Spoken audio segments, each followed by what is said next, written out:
पधारे हुए हैं ओंकार जी। ये पहले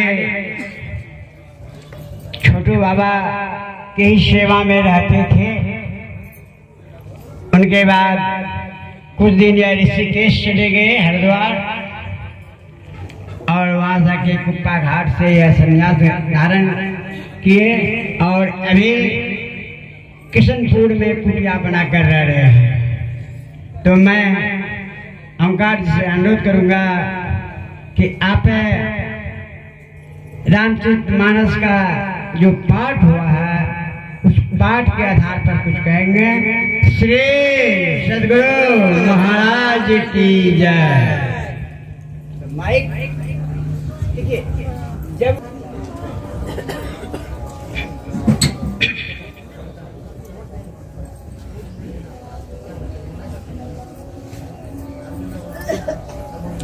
बोलिए प्रेम से श्री सद्गुरु महाराज की जय। श्री सद्गुरु महाराज की जय। श्री सद्गुरु महाराज की जय। अखंड मंडलाकारं व्याप्तं येन चराचरं तत्पदं दर्शितं येन तस्मै श्री गुरवे नमः। धन्य धन्य सतगुरु सुखदाय, महिमा कही न जाय। जो कुछ कहो तुम्हारी कृपा, मात कछु न बसाय। सृष्टि के कण कण में विराजमान परमात्मा स्वरूप संत सद्गुरु महाराज के पावन युगल चरणों में कोटि कोटि से नमन। अव्यक्त रूप में ब्रह्मलीन पूज्य स्वामी धीरेन्द्र जी महाराज उर्फ छोटू बाबा के श्री चरणों में नमन। मंच पर विराजमान स्वामी हजारी बाबा के श्री चरणों में नमन।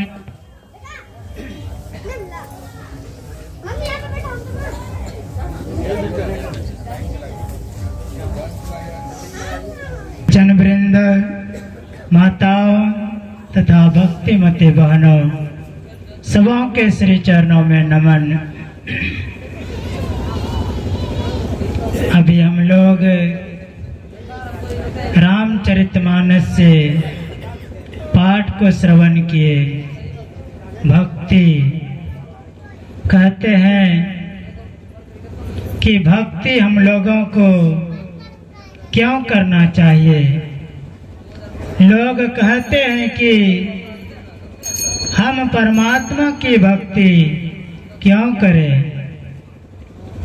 तो कहते हैं कि यह जो हम लोग दुख हम लोगों को होता है, कहते हैं यह दुख से हम लोगों को बचने के लिए परमात्मा की भक्ति करना होगा।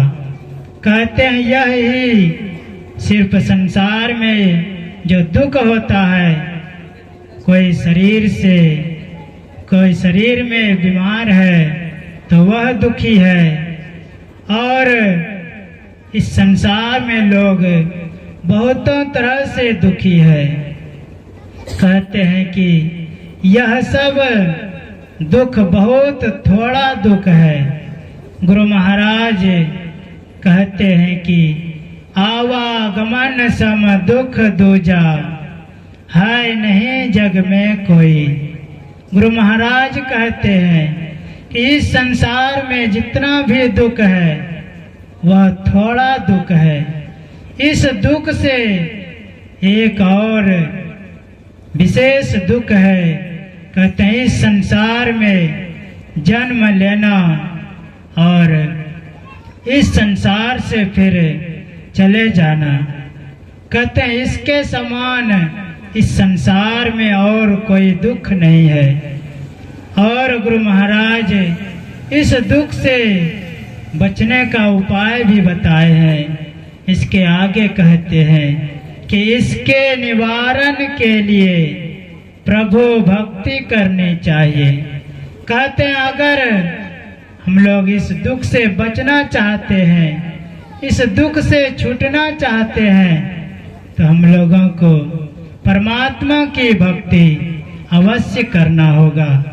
लेकिन हम लोग परमात्मा की भक्ति करने में टाला टोली करते हैं। लोग कहते हैं कि अभी बच्चे हैं, अभी परमात्मा का भजन करने का इनको समय नहीं है, और जवान हो जाते हैं तो उसमें कहते हैं कि अभी मौज मस्ती करने का समय है और परमात्मा का भजन करने का समय कहते हैं बुढ़ापा का है। लेकिन कहते हैं कि जब बुढ़ापे में परमात्मा का भजन करेंगे तो वह परमात्मा का भजन ठीक ठीक नहीं होगा। जो अभी हम लोग स्वस्थ शरीर में कर सकते हैं वही बूढ़ा हो जाएगा, तो हम लोग वह परमात्मा का भजन, जैसे अभी हम लोग कमर सीधा करके बैठ जाते हैं, लेकिन जब बूढ़ा शरीर होगा तो हम लोग कमर सीधा करके नहीं बैठ सकेंगे। तो कहते हैं कि परमात्मा का भजन करने का कहते हैं कि जवानी उम्र है। आप लोग जानते हैं कि भक्त ध्रुव कितना छोटा था, 5 साल के उम्र में ही वह भगवान को प्राप्त किया। तो कहते हैं कि हम लोगों को परमात्मा की भक्ति इसी जवानी शरीर से ही करनी चाहिए, लेकिन हम लोग टालते रहते हैं। कहते टालना नहीं चाहिए। एक भजन है बहुत सुंदर, कहते हैं भजन कर मस्त जवानी में बुढ़ापा किसने देखा है। भजन कर मस्त जवानी में बुढ़ापा किसने देखा है। भजन कर मस्त जवानी में बुढ़ापा किसने देखा है।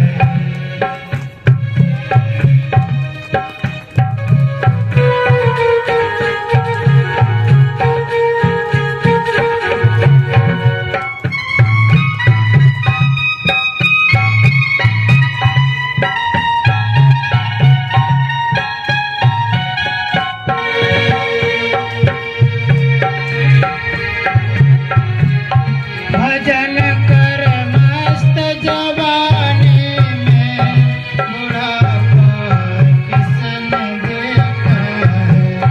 भजन कर मस्त जवानी में बुढ़ापा किसने देखा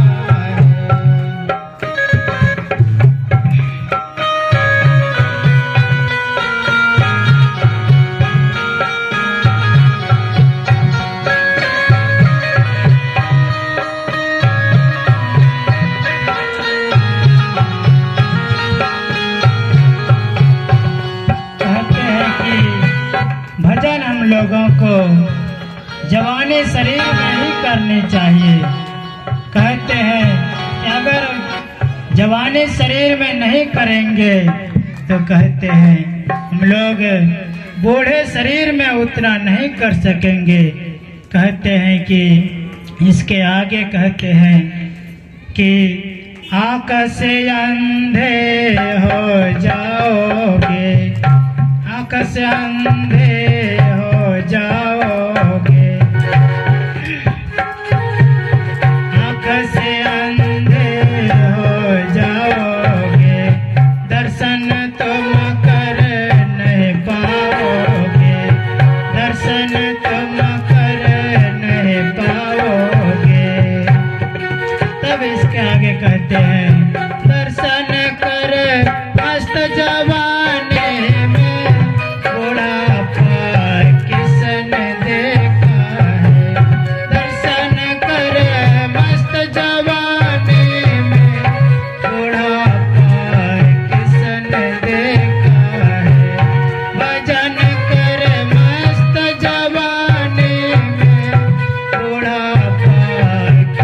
देखा है भजन कर।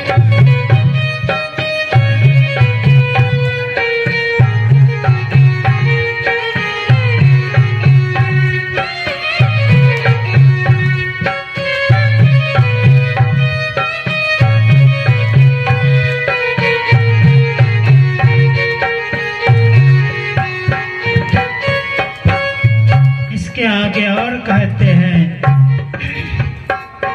कि हम लोगों को जहाँ धर्म कथा ईश्वर की चर्चा होती हो वहाँ जाकर के हम लोगों को सत्संग के वचनों को सुनना चाहिए। तो आगे कहते हैं पैर से लंगड़े हो जाओगे, पैर से लंगड़े हो जाओगे, पैर से लंगड़े हो जाओगे, तीर्थ तुम कर नहीं पाओगे, तीर्थ तुम कर नहीं पाओगे। तीर्थ कर मस्त जवानी में बुढ़ापा किसने देखा है, तीर्थ कर मस्त जवानी में बुढ़ापा किसने देखा है, भजन कर मस्त जवानी में बुढ़ापा किसने देखा है।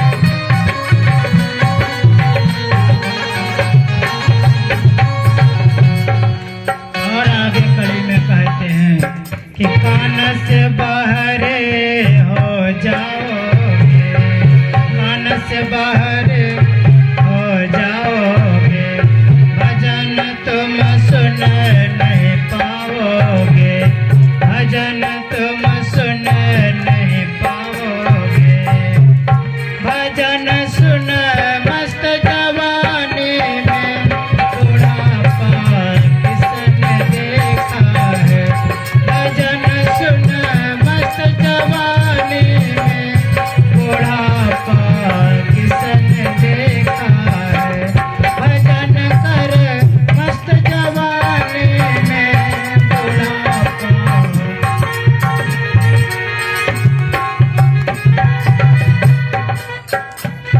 भजन कर मस्त जवानी में बुढ़ापा किसने देखा है।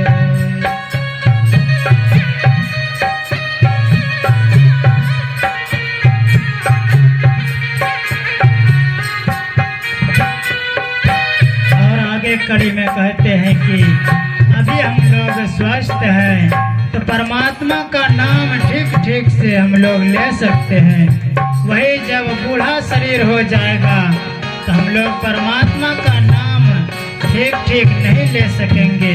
तो हम लोगों को एक कड़ी में कहते हैं कि मुँह से गूंगे हो जाओगे, मुँह से गूंगे हो जाओगे, भजन तुम गा नहीं पाओगे, भजन तुम गा नहीं पाओगे, भजन गाले मस्त जवानी में बुढ़ापा किसने देखा है, भजन गाले मस्त जवानी में बुढ़ापा किसने देखा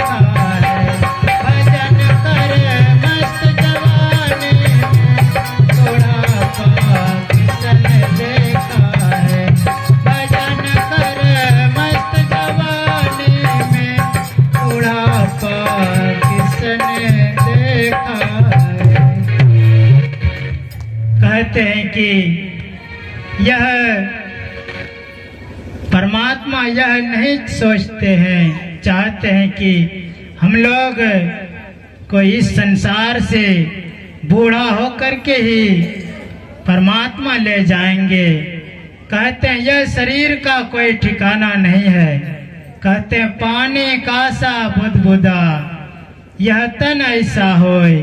कहते हैं यह शरीर पानी के बुलबुले के समान है।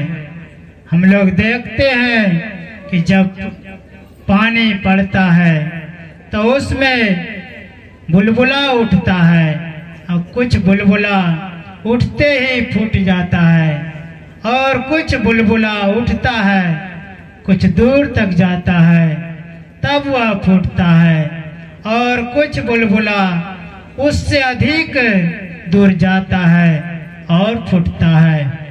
लेकिन सभी बुलबुला फूटता अवश्य है।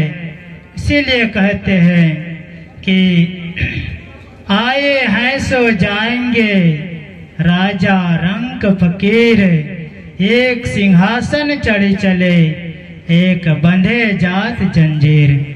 कहते हैं कि इस संसार में जो भी कोई आए हैं उनको एक न एक दिन अवश्य जाना होगा। कहते हैं जो फरा सो झरा, बरा सो बुताना। कहते हैं जिस पेड़ में जो फल लगा है वह एक न एक दिन अवश्य झड़ेगा, वह सब दिन के लिए उस पेड़ में नहीं रहेगा। तो उसी तरह से हम लोग इस संसार में आए हैं। यह शरीर का कोई ठिकाना नहीं है कि कब छूट जाएगा। तो हम लोग इसी क्षण भंगुर समय में हम लोग उस परमात्मा का भजन करें।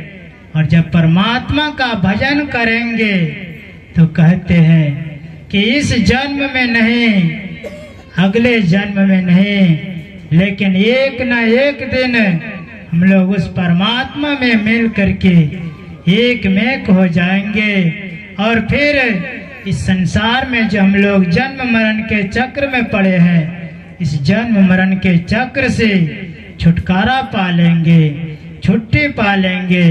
तो कहते हैं एक परमात्मा की भक्ति जब करेंगे तब ही यह होने वाला है।